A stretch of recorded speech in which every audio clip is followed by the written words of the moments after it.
Ok, vamos a ver ahora la clase de alteraciones del potasio. Recibe el símbolo químico K del latín kalium, que significa potasio. Es el elemento número 19 en la tabla periódica.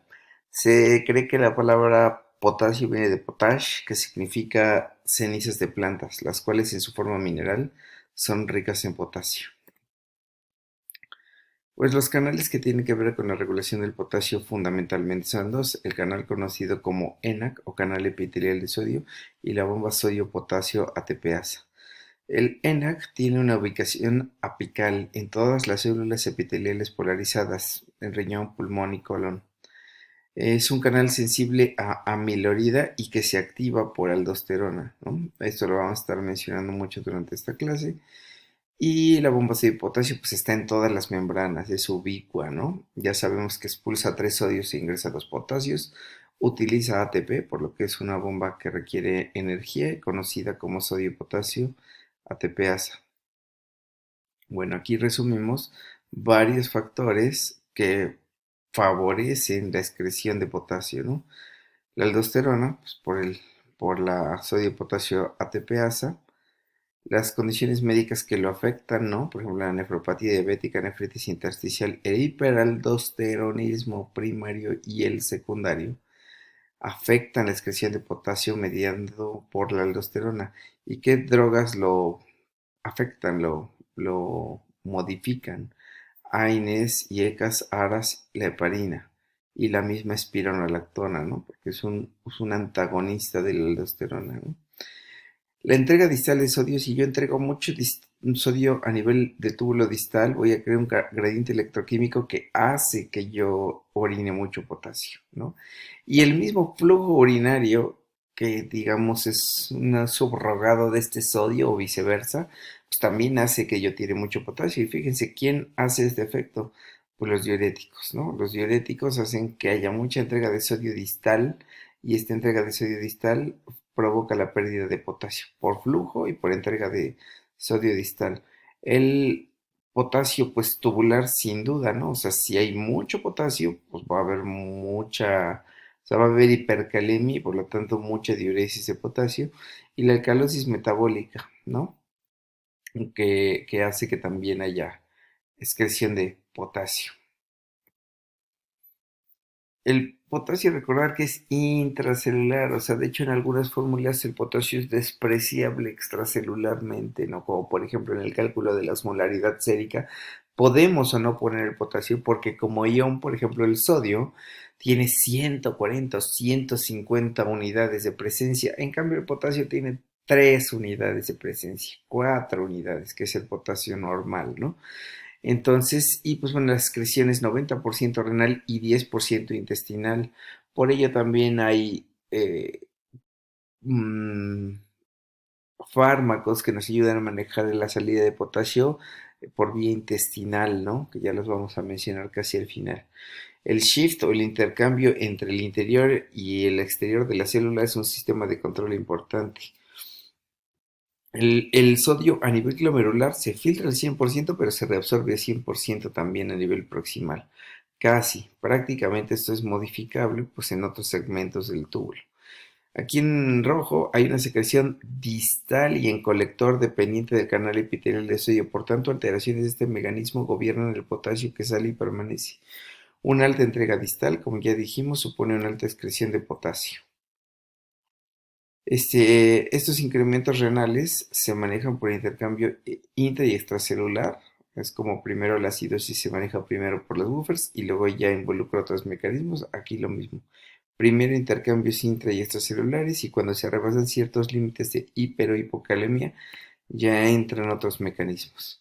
Aquí veremos mecanismos que modifican la entrada del potasio a la célula y con ello disminuyen su concentración plasmática. Estos de hecho los usamos en la clínica cuando tenemos hipercalemia. Por ejemplo, un mecanismo es usar insulina. Y si yo pusiera solo insulina en mucha concentración a mi paciente, pues le puedo dar una hipoglucemia y complicarlo.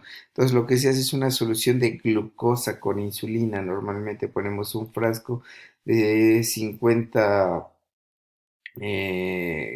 gramos de glucosa y y con 10 unidades de insulina, ¿no? El frasco de dextrosa el 50%.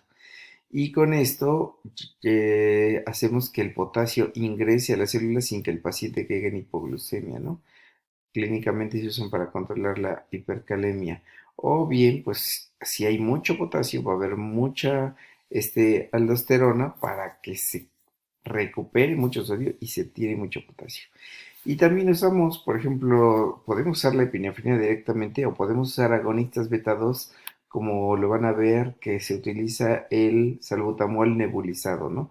Y con esto estimular los receptores beta 2 para que el potasio deje de estar extracelular y se meta intracelular, donde realmente no hace daño que tenga una concentración alta, logrando transitoriamente una baja de potasio. Vemos aquí esta imagen es del New England. Aquí tenemos, por ejemplo, cómo sucede en la célula muscular y aquí tenemos una célula de túbulo colector, ¿no? Y vemos que las bombas, como ya dijimos, son ubicuas. Esta misma bomba está aquí y está acá y nos permite cambiar del medio extracelular e interiorizar potasio. Aquí se ve, interiorizar potasio, ¿no? Y aquí los otros canales que intercambian sodio y potasio con la luz tubular. Aquí el efecto, fíjense, de la concentración de potasio genera un efecto positivo en las vías de insulina y en las vías catecolaminérgicas, de manera que el potasio pueda entrar, ¿no? Y también tiene un efecto positivo mediante angiotensina 2 y aldosterona, donde se promueva la acción de esta bomba y el potasio salga, ¿no? Cuando yo tengo mucho potasio. Y cuando tengo potasio, pues es el efecto contrario y un efecto inhibidor, ¿no? Detalles que decir, por ejemplo, la alcalosis metabólica hace que se interiorice potasio a la célula, entonces lo disminuye básicamente en el suero. Vimos en la lámina previa que la alcalosis metabólica también promueve la diuresis de potasio. La acidosis de ácidos no orgánicos o minerales, también mete potasio, perdón, mete iones hidrógeno, pero exterioriza potasio, ¿no? O sea, la acidosis da hipercalemia. Y esto no provoca entrada de cloro. Cuando son ácidos orgánicos en los que está involucrado el carbono, esto también interioriza hidrogeniones, ¿no? Y junto con estos van los mismos aniones orgánicos y el potasio en esta acidosis generalmente no se modifica. Entonces, ¿cómo podemos ver eh, la cuestión de las, esto es por ejemplo para la fracción excretada de sodio, lo cual me llevaría a tratar de inferir la fracción excretada de potasio? Entonces tenemos estas cuentas en las que hay que destacar que el sodio, pues es filtrado, es sodio por tasa de filtrado, y tenemos aquí sodio y tasa de filtrado, pero con creatinina. Tenemos que hacer modificaciones matemáticas donde lo que está arriba se elimine y después hacer, ya saben, extremos por extremos y medios por medios, para que finalmente nos quede una fórmula. Cuando yo quiero saber cuánto sodio se excreta, debo tener sodio urinario y sodio plasmático y creatinina urinaria y creatinina plasmática. El problema es que en el potasio esto no serviría por las cuestiones que vamos a decir a continuación.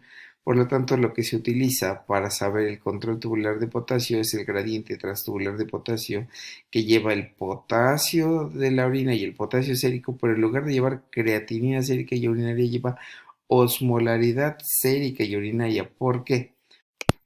Entonces vamos a mencionar las bases que explican este gradiente transtubular y por qué no utiliza la creatinina y se utiliza la osmolaridad. Primero decir que la reabsorción de agua también se lleva a cabo en el túbulo contorneado distal, por tanto la concentración ahí depende del agua libre y no es precisa, por lo que la concentración cambia con la reabsorción de agua. Entonces ahí lo importante es decir cuánta agua libre tenemos, ¿no? Y no tanto el movimiento transcelular de potasio. Bueno, es un lugar, el túbulo contorneado distal, donde no se mueven ya casi electrolitos. Su función ahí principalmente va a ser la reabsorción de agua por efecto de la antidiurética sobre todo. Entonces, por tanto, el cambio de potasio después de abandonar el túbulo contorneado distal cortical se debe a la absorción de agua, que tiene que ver con las aquaporina y el efecto de antidiurética. Por las causas anteriores se usa la osmolaridad plasmática y la urinaria en la fórmula y no la creatinina. Si acaso alguna cantidad de sodio y urea se reabsorben, que deberían ser muy pocas, pero si esto sucede, en el colector cambia la osmolaridad y entonces el gradiente sobreestimaría la secreción de potasio. Y también las situaciones de alto flujo harían que se sobreestime.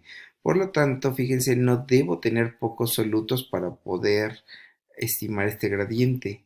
Entonces existe la regla de que para que sea válido debe haber un sodio urinario mayor de 25 y que la osmolaridad urinaria sea igual o mayor que la plasmática, ya que requiere vasopresina para la excreción distal óptima de potasio en la nefrona distal cortical. Esto es como un resumen en dibujo para dictar las mismas reglas. Entonces debe haber una osmolaridad igual a la plasmática para que funcione. El sodio urinario debe ser mayor de 25 y no debe haber ni reabsorción ni secreción de potasio en el colector medular, ¿no? Con esto hay que decir que el gradiente de transtubular de potasio también es un subrogado de la efectividad de la aldosterona. Es decir, si mi gradiente es correcto, quiere decir que sí tengo efecto de aldosterona. Y si el gradiente es muy bajo, probablemente no tengo efecto de aldosterona, ¿no? Entonces, fíjense, por ejemplo, normal 8,9. Con hipercalemia debería aumentar. Es decir, si yo tengo hipercalemia, mi efecto de aldosterona debería ser más alto, por lo tanto el gradiente debe aumentar. Y si tengo 7 o 5, pues no quiere decir que no haya efecto de aldosterona. Sobre todo con hipercalemia, ¿no? Que debería estar en 11 y tengo esto, pues quiere decir que no tengo efecto de aldosterona. Eso, pues bueno, para la regulación. Ahora vámonos con los trastornos. Primero, hipocalemia, ¿no? Es una prevalencia del 20%, todo lo que sea menos de 3,5 o 3,6 es hipocalemia. Y bueno, pues con diuréticos como las tiazidas, la incidencia de hipocalemia aumenta, ¿no? Miren, esto, pues se lo dicen, esto yo la verdad ni lo voy a preguntar, no tiene relevancia leve, moderada o severa, porque el mismo número de hipocalemia va a dañar al paciente dependiendo de sus otras condiciones, es decir, si tiene acidosis, si tiene calosis, si está deshidratado, si tiene problemas de ritmo cardíaco, entonces, pues decirle moderada, severa, pues para algunos será severo con 3 y para algunos será severo con 2, ¿no? ¿Qué provoca la hipocalemia? Debilidad, lasitud, constipación. Yo sí he visto pacientes con 9 de potasio que el dato que te dan es que ya no pueden mover las piernas y tú como que no les crees. Sobre todo eso lo he visto en pacientes de hemodiálisis. Entonces, sí, créanles cuando tienen falla renal o diálisis que si no pueden mover o sienten datos de parálisis puede ser que el potasio esté altísimo. Como también podría ser que esté bajísimo, aclarando, ¿no? Pero es importante pues considerarlo, ¿no? Entonces da lasitud, rabdomiólisis, parálisis ascendente, falla ventilatoria, aumenta excitabilidad de las membranas, fomenta efectos tóxicos de la digital, es decir, no debemos dar digoxina con potasio bajo, acordémonos de eso, y induce arritmias en cardiopatía isquémica principalmente. Este cuadro está así como que súper abigarrado. Yo nada más les voy a poner unas rayitas que se las van a simplificar. Si tienen hipocalemia, tienen que dividir sus casos en 4 cuadrantes que les van a dar 8 tipos de probables diagnósticos de la hipocalemia. ¿Y cómo es esto? Los cuadrantes van así. Los primeros 2 cuadrantes son la primera parte del protocolo y entonces medirían potasio urinario y cloro urinario. Si estos salieran en estos extremos que de mayor de 15 y menos de 15, entonces ya tendrían que podrían estar ante un caso de hipocalemia por diarrea, por una acidosis tubular renal, por vómito o por síndromes renales. Y después de obtener esos resultados, tendrían que medir el pH de la orina y si el paciente está hipotenso o hipertenso. Y con eso llevándolos a otra combinación de diagnósticos que ya podían ser esta acidosis tubular renal si es distal o proximal. Y si estoy en esta parte de síndromes renales, ya sabría que hay estos cursan con hipertensión y estos no con hipotensión básicamente, pero al menos con normotensión o no hipertensos, ¿no?